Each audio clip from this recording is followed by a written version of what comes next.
잘 아시는 대로 오늘은 사순절 마지막 주일, 특별히 이름 붙이기를 종료주일이라고 하는 날을 맞이하였습니다. 영어로 팜 선데이 이렇게 부르지요. 종려나무라고 번역이 되어 있지만 우리나라 사람들 대부분이 종려나무라는 말보다는 팜이라고 하는 영어 명칭을 훨씬 더 익숙하게 알고 있습니다. 이유는 이 종려나무의 기름으로 라면 스프를 만들었기 때문이지요. 그래서 예전에 라면 광고에 보시면 팜유, 함유 이렇게 되어 있었습니다. 그러니까 식용 기름이라고 생각을 하고 이 팜에서 나오는 기름을 사용한 적이 있었습니다. 그러다가 나무에서 나오긴 했지만 그 주 성분이 동물 기름과 같다. 그래서 지금은 사용하지 않고 있지요. 어쨌든 그런 과정을 거쳐서 우리나라 사람들에게도 종려나무에 대한 여러 인상들이 있는 것입니다. 종려나무가 어떻게 생겼느냐? 이렇게 생겼습니다. 지금 이것은 우리나라에 와서 토착된 종려나무여서 가지가 길지를 않습니다. V자 모양으로 길게 생겨서 이렇게 가지를 꺾어 들면 꼭 우산처럼 길게 덮을 수 있는 큰 잎을 가지고 있고요. 이 전체를 흔들게 되어질 때 종료주일에 이스라엘 사람들이 행하였던 그대로를 할 수 있게 되는 것이지요.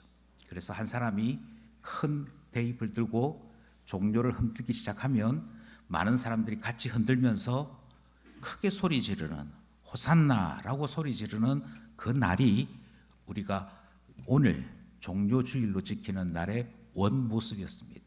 사진에서 보시면 밑부분에 회색빛으로 이렇게 나무 줄기에 붙어 있는 나무 대에 붙어 있는 것이 있는데요. 이것은 죽은 종려나무 잎입니다. 나무가 죽으면 저렇게 색깔이 바뀌면서 붙게 되어 있고 살아 있으면 제 기능을 하면 저렇게 푸른색을 띠면서 나와 있어서 한눈에 이것이 종려나무구나 하는 것을 확인할 수 있는 구조를 가지고 있습니다. 이날이 종료주일이지요. 그런데 이 종료주일이 우리에게 복잡함을 주는 이유는 이 종료주일이 속해 있는 위치 때문입니다. 종료주일이 속해 있는 위치는 사순절 절기 중에 속해 있지요. 순하는 말은 10일이라고 하는 뜻을 가지고 있습니다. 그래서 한 달을 30일로 보았을 때 상순 이러면 1일에서부터 10일까지입니다. 중순 이러면 11일에서부터 20일까지입니다. 그러니까 순 하는 말 자체가 열을 뜻합니다. 사순 했으니까 열 곱하기 4가 되는 것이고 40일 동안 캠페인을 벌이는 행사가 사순절 하는 기간이 되는 것이지요. 40일 동안 무엇을 위한 일을 하느냐? 그것은 부활을 생각하고 그 부활의 의미를 깊이 이해하는 것.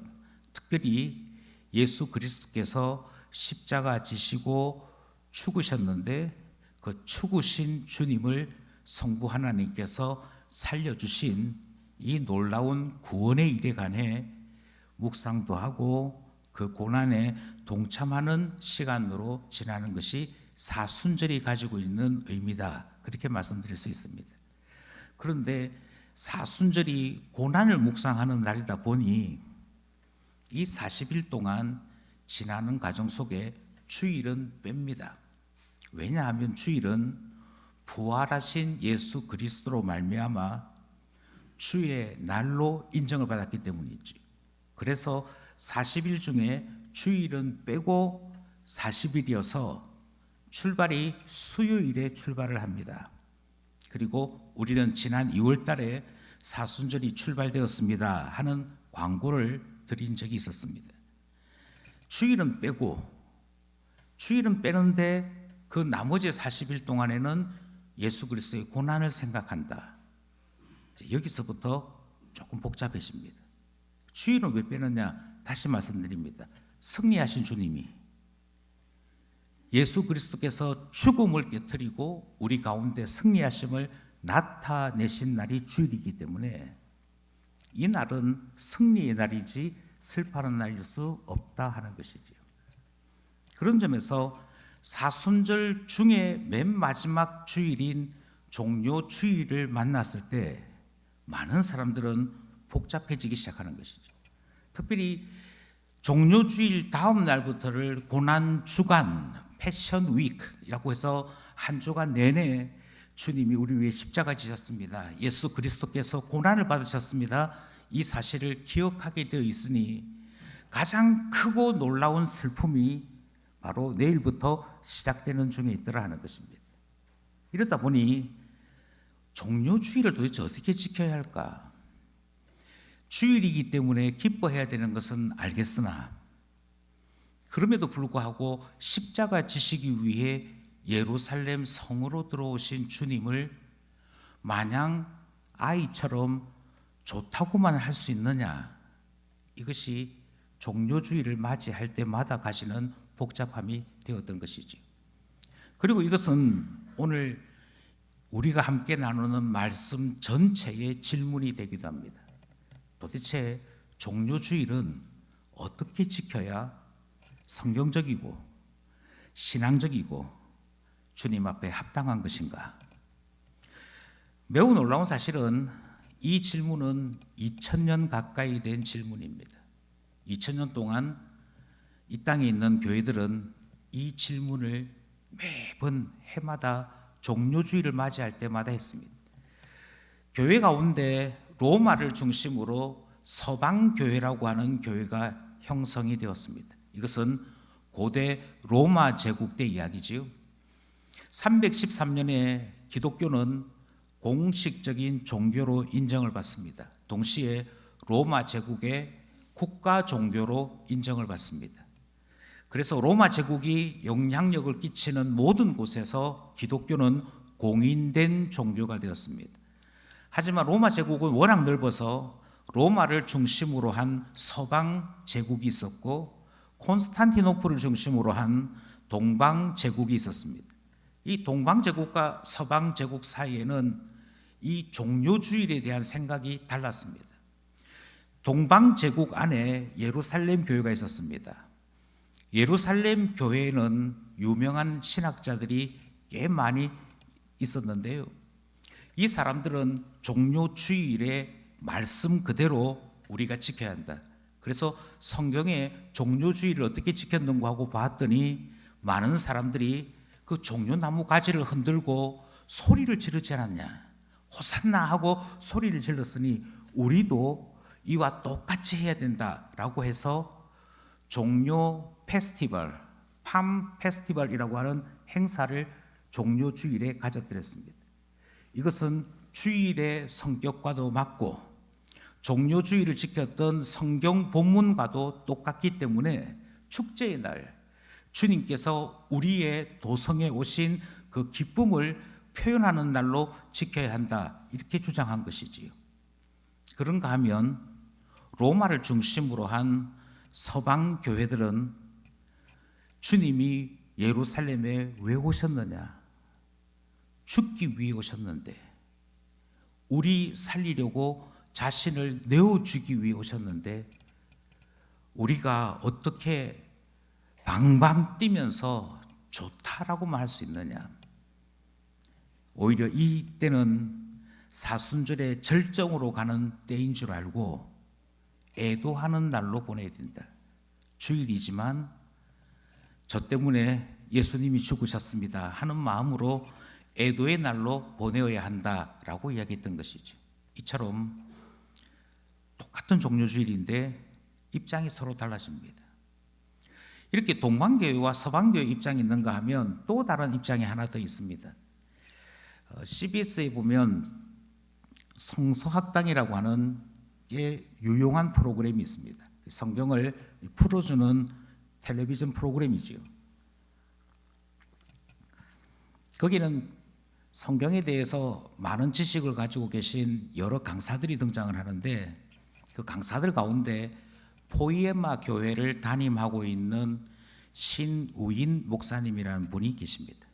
그런데 이 신우인 목사님이 성경에 대한 책을 여러 권 쓰신 분인데, 목회를 40년 가까이 하신 분인데, 이분이 텔레비전에 나와서 뭐라고 말씀하시냐면, 나는 지금까지 목회하면서 종료주일 설교를 한 적도 없고 종료주일을 지키자라고 말한 적도 없다, 이렇게 이야기하시는 거예요.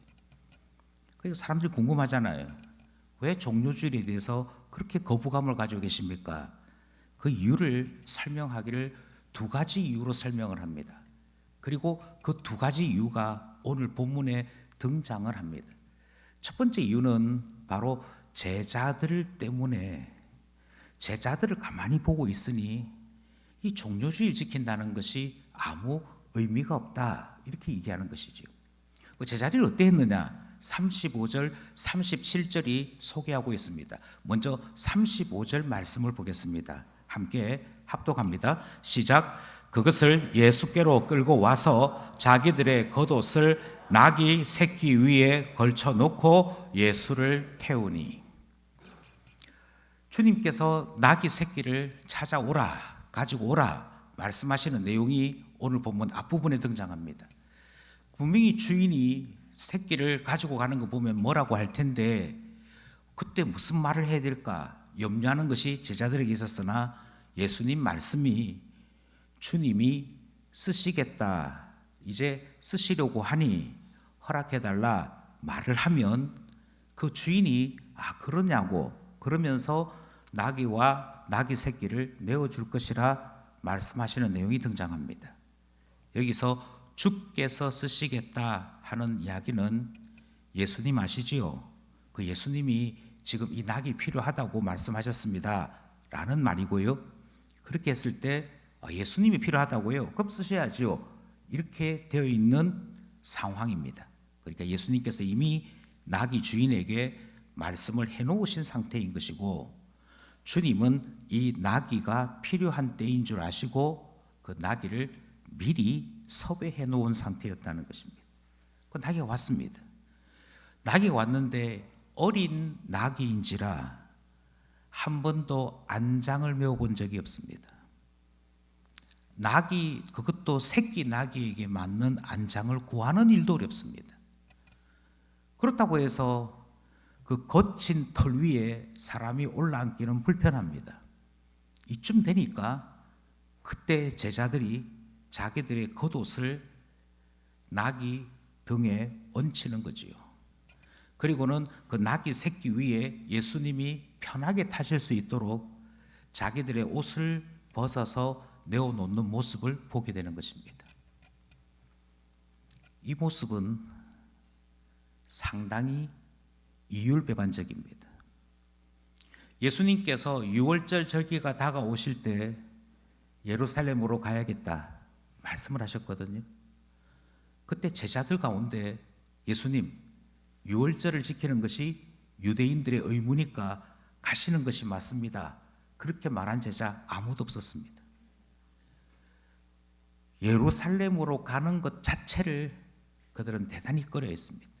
왜냐하면 예루살렘 갈 때마다 바리새인들과 제사장들에게 늘 시비가 붙었고 힘든 일을 경험했기에 그들은 예루살렘 가는 일을 좋아하지 않았습니다.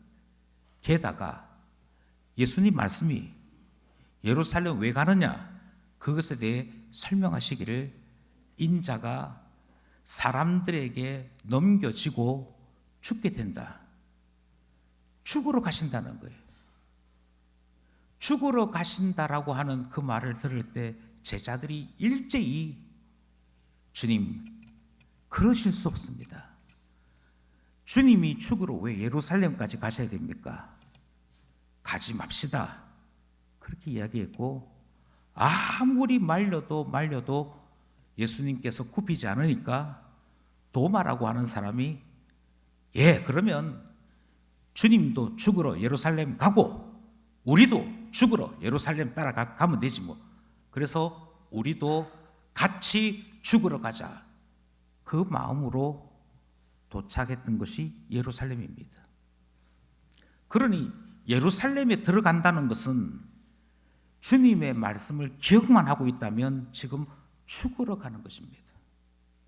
그런데 예수님께서 예루살렘 근처에 오시자 평소와 같이 그냥 걸어가시는 것이 아니고 동네에 사람 찾아가서 준비되어 있는 낙이 찾아오라 하고는 그 나귀를 타고 입성하시겠다라고 이야기하니까 그제서야 제자들이 지금 죽으러 한 걸음씩 한 걸음씩 다가가신다는 생각은 전혀 잊어버리고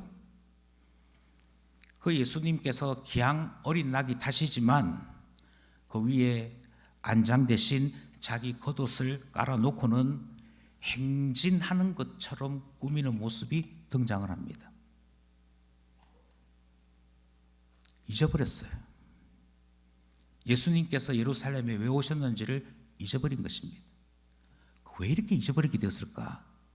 잊어버리게 된 배경이 37절에 소개됩니다. 37절 말씀 함께 합독합니다. 시작. 이미 감람산 내리막길에 가까이 오심에 제자의 온 무리가 자기들이 본 바 모든 능한 일로 인하여 기뻐하며 큰 소리로 하나님을 찬양하여.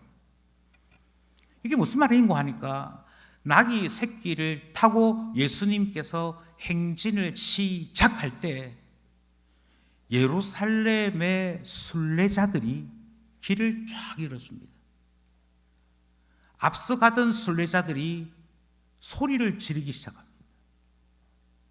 예수님께서 평소와 같이 예루살렘 방문하신 것인데 희한하게도 그날은 온 무리들이 갑자기 예수님 주변으로 몰려들고 호산나를 외치기 시작하고 심지어 예수님께 대하여 부르는 호칭이 우리 왕이여 이렇게 외치는 소리가 들리기 시작합니다. 예수님께서 나귀 새끼를 타시는 순간에 일어난 일이었습니다. 예수님께서 나귀 새끼를 타고 행진하는 그 순간 일어나는 매우 신기한 일이었습니다. 그리고 그 800m쯤 되어지는 그 길을 어린 나귀 새끼를 타고 행진하시는데 그 내리막길에서부터 시작을 해서 예루살렘 성 안으로 올라가는 그 길, 그 고작 800m인데도요, 성 안에 있는 사람이나 함께 들어가고 있는 순례자들이 오직 한 사람, 예수 그리스도를 향해 종려나무 가지를 흔들고 소리를 지르고 그리고 왕이라고 부르는 놀라운 말로 그 앞에 나아가서 환호하기 시작하는 것입니다. 그때 제자들이 느낀 것이 있습니다. 그때 제자들이 받은 인상이 있습니다. 야, 우리가 대단한 존재구나. 주님께서 주의 나라를 회복하신다고 말씀하셨는데 우리도 모르는 사이에 예수님께서 이미 예루살렘에 있는 사람들 다 매수해 놓으셨구나. 우리 편이 이렇게 많구나. 예수님이 죽으러 오신다고 말씀을 하셨는데 죽으러 오신 것이 아니고 드디어 주님이 나라를 세우러 오셨구나. 그 생각을 가지게 된 거죠. 그 생각 때문에, 그것을 본 그것 때문에 오늘 우리가 가지고 있는 성경편들 하자면 자기 눈에 보이는 세상이 뒤집어질 듯한 이 능한 일들로 인해 어떻게 이런 일이 있을 수 있지 하는 그것으로 인해 예루살렘에 절대로 가실 수 없습니다 했던 제자들이 돌변합니다. 하루아침에 뒤바뀝니다. 그리고는 도리어 큰 소리를 지르면서 하나님을 찬송하는 일을 시작합니다. 이 제자들이 바뀐 것은 예수 그리스도가 어떤 분이신지, 예수 그리스도가 어떤 일을 하기 위해 오셨는지 그것 때문에 예수님을 바라보고 그들의 행동과 모습이 바뀐 것이 아닙니다. 어렴풋하고 막막하기만 했던 예수님 쫓아서 제자된 삶의 영광, 예수님만 꼭 붙잡고 있으면 야, 내가 한 자리 하는 건 아무것도 아니겠네 라고 하는 것에 대한 가능성 때문에 사람들이 일순간 예수 그리스도를 향하여 환호하는 그 모습을 보면서 세상 다 가진 것 같은 성취감 때문에 주님을 찬송했더라는 것입니다. 그랬던 그들이 며칠만 지나면 예수를 부인하고 도망가는 제자로 바뀝니다. 그래서 신우인 목사님은 이렇게 얘기하지요. 여기에 환호했던 사람 가운데, 여기에 자기 옷을 펼쳐서 예수님을 준비시켰던 제자 가운데 배신 안 하고 도망 안 한 제자가 어디에 있느냐? 이들 중에 예수님의 대속이 무엇인지를 알고 환호한 사람은 누가 있느냐? 다 자기 욕심에, 다 자기 스스로의 생각에 취해서 소리 질러댄 것인데, 이 날이 무슨 좋은 날이라고 종료주의를 지키겠느냐?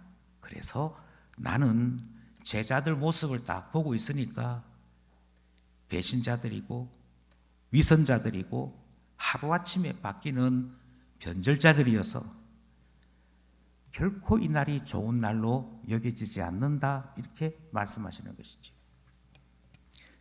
우리는 이 종료주일의 이 모습을 지금 어떻게 봐야 될 것인지 고민하기 시작하는 것입니다. 또 하나가 있습니다. 또 하나는 호산나를 외치던 청중들이 문제가 됩니다. 본문 36절입니다. 36절도 함께 합독하겠습니다. 시작. 가실 때에 그들이 자기의 겉옷을 길에 펴더라. 아멘. 제일 먼저 예수님께서 나귀 새끼에 타고 갈 때 제자들을 보니까 제자들이 자기 겉옷을 나귀 위에 얹었고 주님이 거기 타셨거든. 그 모습을 보고 있던 청중들이 그들도 자기들의 겉옷을 다 벗기 시작합니다. 그리고는 어린 나귀가 행진하는 길 앞에 자기 겉옷을 펴기 시작합니다. 그러니까 마치 영화에 찍었던 남자 여자 주연 배우들이 레드 카펫을 밟고 시상대를 향해 가는 그것처럼 왕의 도시에 갈 때 그 길을 예비하는 그런 중심으로 옷들을 막 펴서 그 옷을 밟고 가는 그와 같은 장면들을 무리들이 연출하고 있더라는 것입니다. 이유는 한 가지입니다. 예수 그리스도를 향하여 외쳤던 그 외침 속에 그들이 어떤 마음으로 했는지 다 등장을 합니다. 종려 축제 때 분명히 주인공이 나타나실 텐데, 어린 나귀 새끼를 타신 왕이 오신다라고 기록된 예언의 말씀대로 오실 텐데, 바로 선지자로 알고 있던 예수님이 그 나귀를 타고 오시는 것을 보고서는 그들은 약속대로 왕이 오셨구나 그러면서 기뻐했다는 것입니다. 아니 목사님, 기뻐했는데 예수님을 왕이라고 불렀는데 뭐가 문제입니까? 뭐가 문제냐면 바로 지금 오늘 이 본문에서 예수님을 왕이라고 불렀던 이들은 며칠 뒤에 예수를 십자가에 못 박으라 외치는 사람들로 바뀝니다. 그래서 종료주의를 바라보며 불편해지기 시작하는 것이지요. 아이고 잘 오셨습니다 하고 박수를 치던 그 사람들, 예수님을 왕이라고 노래했던 바로 그 사람들이 배신자들이요 십자가에 못 박으라고 소리 지르던 사람들이었기에 어떻게 이 종료주일에 그들이 말했던 것을 참된 것이라고 받아들일 수 있습니까? 오히려 이날은 배신자들의 날이고 자기의 마음을 온전히 담지 않은 위선의 날이기 때문에 이미 말씀드린 대로 종료주일은 지키면 안 됩니다 하는 사람들도 있더라 하는 것입니다. 그리고 많은 사람들이 이 말에 동의를 하지요. 종료주일 지키지 맙시다. 주일날, 종료주일날 그들이 보였던 모든 모습들이 다 거짓이지 않습니까? 그들이 보였던 모든 모습이 다 성경과는 맞지 않는 엉터리이지 않습니까? 이렇게 생각하는 것이지요. 그런데 여기에는 위험이 있습니다. 이와 같은 주장들은 바리새인의 주장과 똑같기 때문입니다. 그 바리새인이 뭐라고 주장했느냐? 바리새인의 주장이 39절에 등장합니다. 39절 말씀 함께 합독합니다. 시작. 무리 중 어떤 바리새인들이 말하되 선생이여 당신의 제자들을 책망하소서 하거늘. 바리새인들이 보고는 너무 이상하다, 과하다 하는 생각을 했던 것 같습니다. 심지어 대제사장은 사람들이 갑자기 예수님을 향해 열광하는 모습을 보면서 온 세상이 예수를 따라간다, 그렇게 그도 표현합니다. 그러니까 이것은 어느 날 갑자기 일어난 돌풍과도 같은 모습이었고, 그들이 예수님에 대해서 알면은 얼마나 안다고, 제자들이 예수님을 사랑하면 얼마나 사랑한다고 갑자기 호산나를 외치고 그들이 이렇게 축제와 같이 환호하는 모든 모습들을 바리새인들이 바라보면서 저거는 난리를 뜨는 것이지 결코 올바른 순례자의 모습이 아니다. 그리고 예수를 향해 당신의 제자들 단속 좀 시키십시오. 당신의 추종자들 좀 단속 좀 시키십시오. 이게 무슨 난리입니까? 이렇게 책망했더라는 것입니다. 그러니 바리새인들이 당신의 제자들을 책망하소서 말하는 그것이나 종교주의는 지키면 안 됩니다. 그 사람들이 얼마만큼 배신을 했는데요 라고 하는 이유로 이와 같은 것을 하지 말자라고 말하는 것은 같은 주장이 되는 것이지요. 그러면 어떤 분이 이렇게 물을 것 같습니다. 왜 지키면, 안 지키면 그것이 문제가 됩니까? 왜 문제가 되는 거 아니? 성경대로 이 일이 일어났다라고 성경이 말씀하는데, 바꿔 말씀드리면 주님이 아주 오래전에 이와 같은 일이 있을 것이다 예언하셨고, 그 예언대로 예수 그리스도의 종료일에 입성하는 일이 일어난 것인데, 하나님이 예언하셨고 하나님의 뜻대로 일어난 것에 대해서는 관심을 가지지 아니한 채 자꾸 우리의 관심이 어디에 가 있냐면 사람에게 가 있는 것이죠.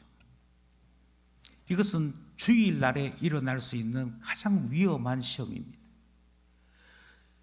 교회가 신앙을 위해 형성된 공동체입니다.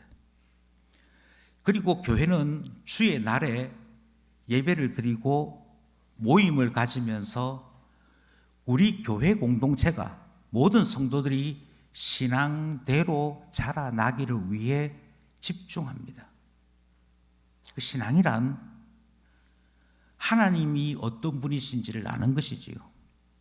하나님께서 나를 사랑하신 것을 다시금 깨닫고 회복하는 것이지요. 그래서 하나님을 찬송하고 하나님의 행하신 일을 자랑하고 하나님의 놀라운 덕을 다른 사람들에게 알리는 것이 주일이 가지고 있는 핵심 중의 핵심입니다. 주께서 나를 위하여 이와 같은 일을 행하셨다. 그것 때문에 기뻐하고 주님 때문에 새로워지고 하나님을 발견한 것 때문에 우리 인생의 방향이 새로워지는 것이 주일의 의미이고 신앙의 본질입니다. 그런데요, 희한해요. 하나님 때문에 모였고 하나님을 배우기 위해 우리는 예배와 교육을 하고 있는 중에 있으며, 하나님을 만나야만 우리의 속에 영성이 생기고 그 영적인 권능이 있으면서 한 주간을 살아갈 수 있는 존재, 그것이 신자이지요. 그런데 어느 날 교회 가기 싫어질 때가 있습니다. 어느 날 예배가 싫어질 때가 있습니다.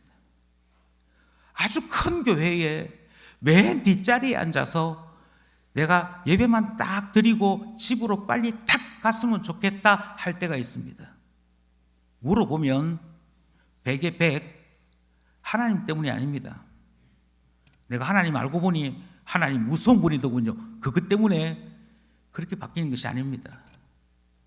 매우 놀랍게도 다들 사람에게 넘어집니다.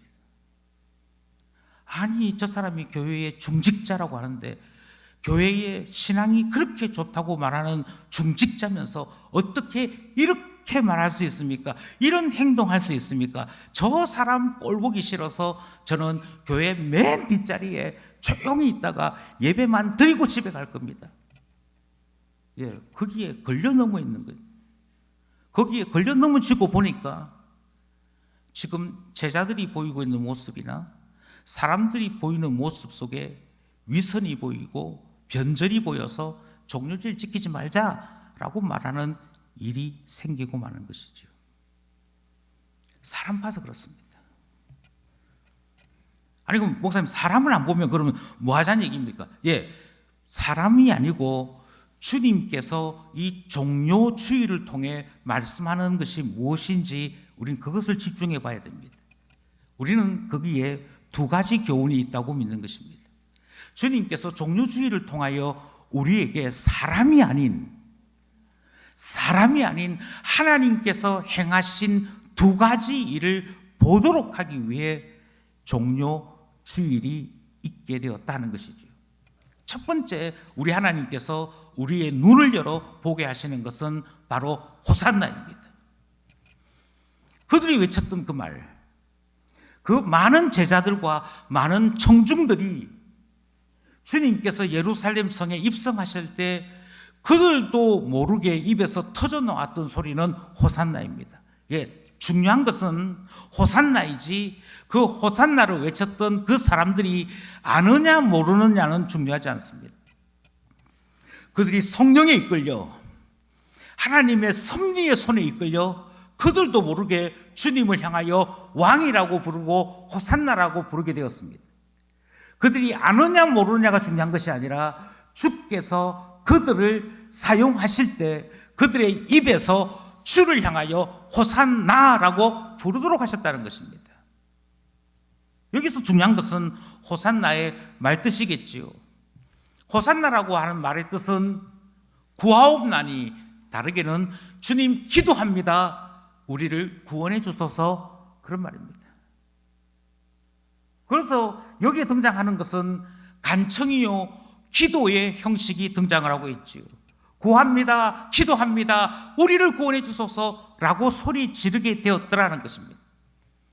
예, 이것이 중요합니다.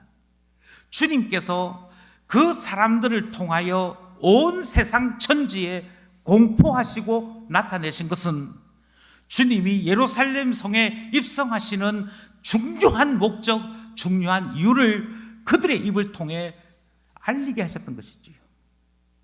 예수님이 죽으실 수밖에 없는 그 예루살렘 성에 왜 가셨느냐? 구원 때문이라고요. 우리를 구원해 달라는 모든 피조물들의 탄식, 모든 사람들의 그 소원을 주께서 기억하시고 이루시기 위해 지금 그 안으로 들어가고 계심을 나타내신 사건이 그 날에 종료 나무 가지를 흔들면서 외쳤던 호산나 안에 포함되어 있는 것입니다.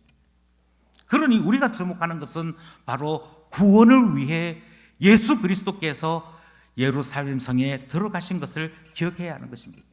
구원하시는 분, 그리고 구원을 위하여 친히 죽음의 길로 들어서신 그것이 우리에게는 중요한 것이고 찬송의 이유가 되는 거 아니겠습니까?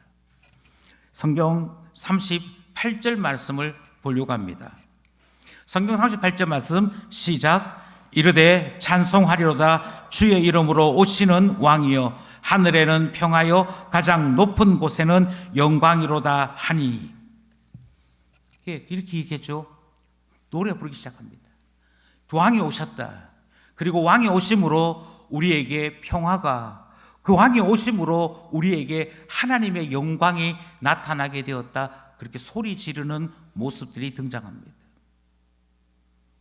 그들 속에, 그들이 모르는 사이에 호산나라고 외치는 그 외침이 울려 퍼지기 시작합니다. 그런데 바리새인들이, 저 사람들이 지금 미쳐서 난리 떠는 것이지 제대로 된 정신으로 제대로 말하는 것이 아니니까 조용히 시키라고 그렇게 얘기하는 모습이 등장하지요. 그런데 주님은 다르게 말씀하십니다.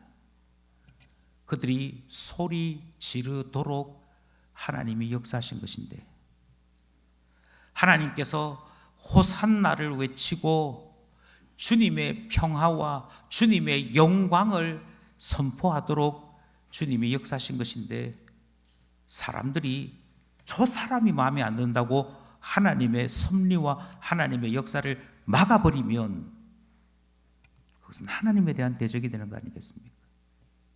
그래서 예수님께서 그와 같은 사람들의 생각에 대해 대답을 하십니다. 그것이 40절에 등장합니다. 40절에 있는 말씀 합독합니다. 시작. 대답하여 이르시되 내가 너희에게 말하노니 만일 이 사람들이 침묵하면 돌들이 소리 지르리라 하시니라. 예, 주님의 뜻은 분명합니다. 거기에 소리 지르던 사람들이 변절자입니다. 거기에 소리 지르던 사람들이 예수 버려두고 도망간 제자들입니다. 압니다. 알지만 그들이 어떤 사람이었느냐, 그들이 무슨 행동했느냐는 중요하지 않습니다. 지금 중요한 것은 우리 하나님께서 그들의 입을 통하여 예수 그리스도가 어떤 일을 하시는지를 보여주시는 여기에 중요함이 있습니다. 만약 사람들의 입을 누군가가 닫아버리게 만든다면 우리 하나님은 더 분명하게 이 일을 선포하십니다.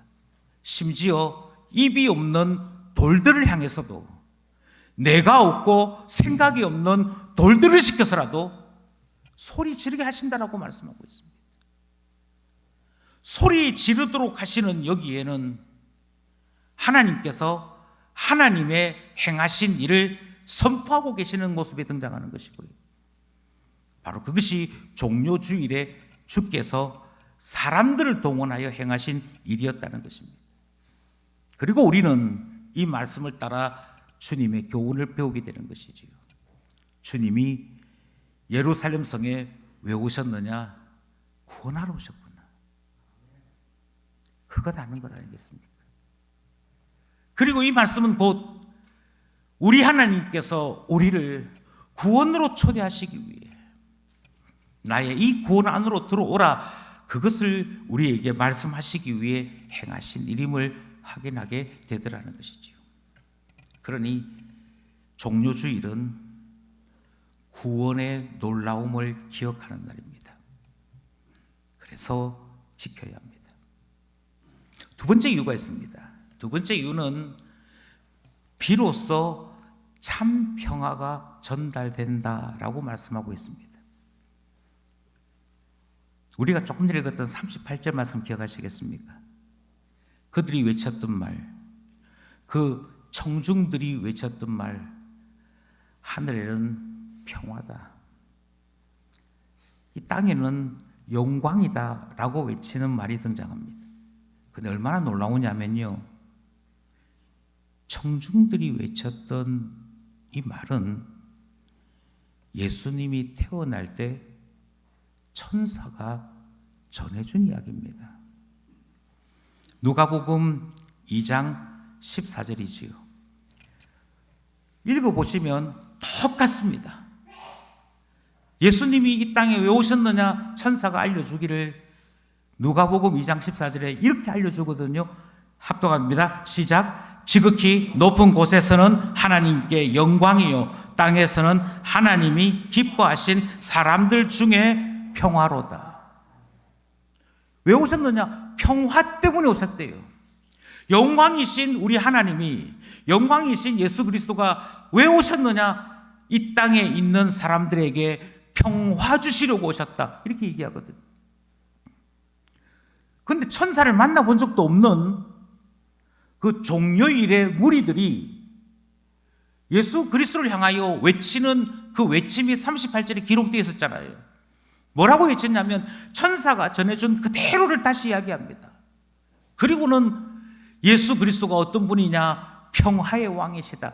예수 그리스도는 어떤 분이시냐? 우리에게 평화주로 오시는 분이시다 라고 노래했던 날, 그것을 소리 질렀던 날이 종료주일이더라 하는 것입니다. 바로 여기에 주님의 대단히 놀랍고 특별한 은혜가 있는 것이지요. 평화는, 주께서 예루살렘 성에 입성하여 우리에게 주신 평화는 이 세상 그 어디에도 볼 수 없는 대단히 특별한 평화이기 때문입니다. 왜 천사는 평화를 위해 예수님이 오셨다고 말씀하고 있고, 종료일에 그 깊은 의미를 알지도 못하면서도 하나님의 손에 붙잡혔던 청중들은 호산나라고 하는 말과 함께 왜 평화라고 하는 말을 했는지 우리는 그 이유를 곰곰이 생각해 볼 때 주께서 우리에게 주시는 평화는 대단히 특별하다 하는 사실을 깨닫게 되는 것이지요. 첫 번째로, 이 평화는 모든 사람들에게 임하는 것이 아닙니다. 천사가 이야기해 준 것처럼 하나님께서 택하여서 전달받기로 되어 있는 사람들에게만 임하는 평화입니다. 주님은 이 사실을 예루살렘을 보시면서 말씀하십니다. 왜냐하면 예루살렘은 이 평화에서 제외되었기 때문입니다. 41절, 42절 말씀입니다. 41절 시작. 가까이 오사 성을 보시고 우시며 42절 이르시되 너도 오늘 평화에 관한 일을 알았더라면 좋을 뻔하였거니와 지금 너의 눈에 숨겨졌도다. 예루살렘이라고 하는 이 도시가 예수 그리스도가 주시는 평화를 볼 수 있었느냐? 주님 이렇게 말씀하시죠. 예수 그리스도가 주시는 이 평화, 예루살렘 성에 입성하심으로 예루살렘 성에서 주님이 이루시는 그 평화를 예루살렘이 볼 수 있었더라면 참 좋았을 텐데, 희한하게도 예루살렘은 이 평화를 보지 못합니다. 예루살렘 너의 눈에 이 평화가 보이질 않는 겁니다. 이것이 얼마나 놀라운 일인지 아십니까? 이게 얼마만큼 많은 차이를 나타내는 줄 아십니까? 어려운 일이 생기고 힘든 일이 생길 때, 주님이 나와 함께 하시려고 이와 같은 어려움을 주셨구나.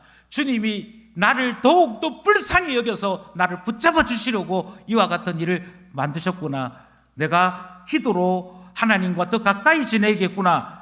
이렇게 생각하는 사람은 주님이 말씀하시는 이 평화를 경험했거나 알고 있는 사람입니다. 보이는 거예요. 이거 기도하라는 얘기다. 보이는 거죠. 주님이 함께 하시겠다. 이 문제는 주님이 해결하시겠다라고 말씀하시는 문제구나. 그래서 겉으로 보면 어려움인데 예수 그리스도의 평화가 보이는 사람들은 예수 그리스도의 이름 앞으로 나가는 것이지요. 그리고는 이야기하는 거 아니겠습니까? 주님만이 우리에게 참 평안을 주실 수 있습니다. 그러는 거 아니겠습니까? 그런데 안 보이는 사람은 어떻게 되지요? 교회는 다닌다고 하지만 예수 그리스도가 주시는 평안을 보지 못하는 사람들은 신앙이 있다고 말은 하는데, 기도는 한다고 말은 하는데 불안해합니다. 염려합니다. 안절부절합니다. 기도하면 되지 그 말의 뜻을 이해를 못합니다. 예루살렘이 지금 딱 그런 것이죠. 그들 입으로 스스로 예수 그리스도가 예루살렘 성에 왜 오셨느냐? 평화 주시기 위해 오셨다. 여러분, 예루살렘이라고 하는 도시의 뜻이 예루살렘, 다르게 말씀드리면 샬롬에서 왔습니다. 평화의 도시가 예루살렘입니다. 그 평화의 도시 예루살렘에 평강의 왕이 오신 것입니다. 그리고 그 평강의 왕이 오셔서 예루살렘에 평화를 주시겠다라고 말씀하시는 것이잖아요. 왕의 도성에 오셔서 그 왕의 능력과 그 왕의 존엄함을 그 도시에 꽉 채우시기 위해 어린 나귀 새끼를 타고 입성하신다고 그렇게 소리 지르는 거 아니겠습니까?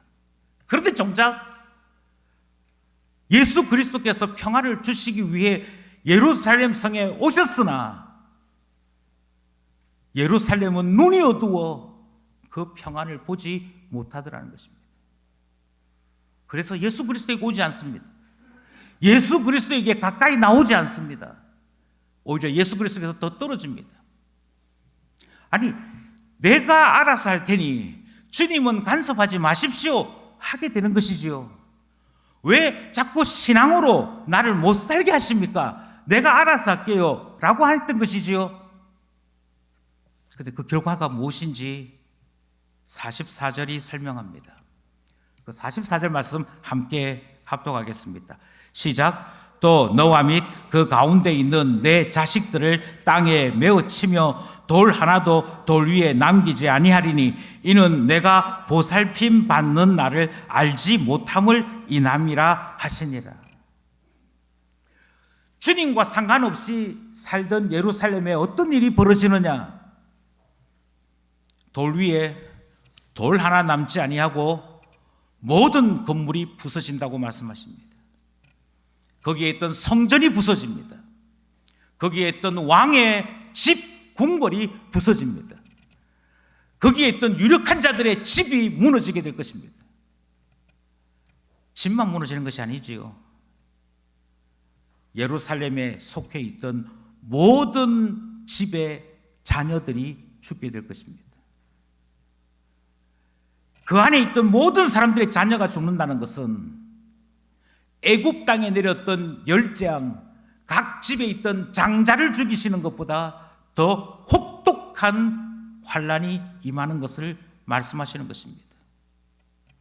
그리고 이 말씀은 주후 70년에 실제로 일어나는 일이 되고 말았습니다. 왜요? 하나입니다. 주님이 주시는 평안을 보지 못해서 그랬습니다. 주님이 주시는 평안을 안다면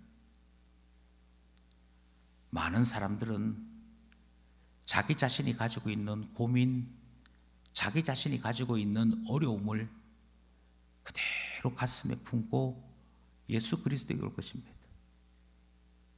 그리고 예수님은 십자가에서 이루신 평안으로 우리의 죄의 짐을, 인생의 짐을 풀어주시고 우리로 자유를 베풀어 주시는 것이죠. 그것 하시려고 오셨다 말씀하고 있는 것입니다. 더 중요한 사실은 이 평안은 예수님께서 예루살렘에 오심으로만 가능한 것이었습니다. 예수님이 예루살렘에 오신 것은 십자가 지기 위해 오셨습니다. 다시 말씀드립니다. 주님만이 평안을 주십니다. 그 평안은 십자가에서 시작됩니다. 이것을 교리적으로는 전가의 교리라고 이야기합니다. 전가의 교리는 원래 내가 짊어져야 될 책임인데 내가 짊어져야 될 것을 전가시킨 것입니다. 주님과 우리 사이에는 두 번의 전가가 일어납니다. 주님의 생명과 주님의 의는 우리에게로 전가되었습니다. 내가 가지고 있던 불의함과 형벌과 진노는 예수 그리스도에게로 전가되었습니다. 그래서 어떻게 되느냐? 그래서 주님의 의와 주님의 생명이 내게 임하여 내가 평화를 누리는 일이 일어나게 되었던 것이죠. 문제는 아무리 설명해도 아무리 말해도 눈에 보이지 않는 사람들에게는 알 수 없는 이야기입니다. 아유, 목사님, 제가 병들게 되었습니다. 제가 가난하게 되었습니다. 제가 다른 사람들에게 손가락질 받게 되었습니다. 그래서 저는 돈도 없고 몸이 누추하게 되었고 소망도 없게 되었습니다. 그런데 주님은 그렇게 된 우리를 향해 오라고 말씀하십니다. 잘 됐다. 잘 됐다. 와라. 지금 와서 너에게 있는 그것은 나에게 주고 내가 가지고 있는 건 너에게 줄게. 너 평화 누려라 하시는 거잖아요. 그런데 그 주님 앞에 주님 아닙니다. 내가 주님을 귀찮게 해서 되겠습니까? 내가 주님을 곤란하게 해서 되겠습니까? 저 아직까지 몸 괜찮습니다. 가난하지만 밥 안 먹고 좀 굶어보죠 뭐. 이렇게 하는 사람들은 죄송한 얘기지만 체면만 있는 것이지 자존심만 있는 것이지 아직까지도 예수 그리스도의 평화를 모르는 것입니다. 만약 안다면 주님 누추하지만 저의 손을 주님 앞에 내어놓습니다. 주님만이 주시는 구원, 주님만이 주시는 평안을 제게도 주옵소서. 그렇게 되시는 거 아니겠습니까? 그 평화가 예수 그리스도의 피와 땀과 십자가로 이루어졌기에 황송함으로 죄송함으로 받게 되는 것이지요. 주님 앞에 감격으로 받게 되는 것이지요. 그냥 주어진 평안은 아니니까요. 그래서 종료주일은 주님이 나를 위하여 구원 베푸시기 위해 오셨다.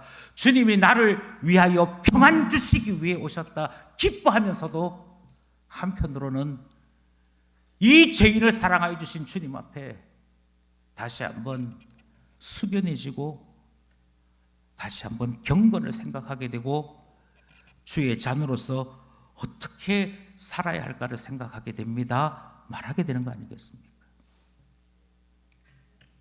우리는 예수 그리스도의 십자가가 어떤 것인지를 잘 알고 있습니다. 그리고 주님이 왜 이와 같은 일을 행하셨는지도 잘 알고 있습니다. 구원과 평안 주시고자 주께서 이 일을 하셨다면, 그리고 그곳에 있던 사람들의 입을 벌려 호산나와 평화를 외치게 하심으로 주님 오신 목적을 말하게 하셨다면, 우리 또한 종료주의를 맞이하면서 동일하게 주님 앞에 소리 지르는 사람이 되어야 할 것입니다. 주님, 저를 구원하기 위하여 십자가로 오심을 믿고 고백하며 감사합니다.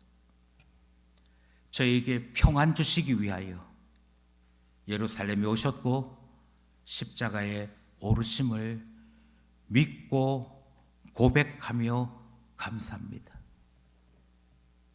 이제는 은혜 받은 자로 살겠습니다. 이제는 예수 그리스도의 대속의 은혜를 입은 자로 살겠습니다. 그것이 종료주의를 지내는 우리들의 태도 되어야 할 것입니다. 종료주의를 어떻게 지낼 것인가? 감사와 그 은혜에 감격함으로 지나는 것. 그런 우리가 되어서 구원을 알고 평화를 알며 주님의 십자가 은혜 가운데 살아가는 우리 모두가 될 수 있기를 소원합니다. 기도드리겠습니다.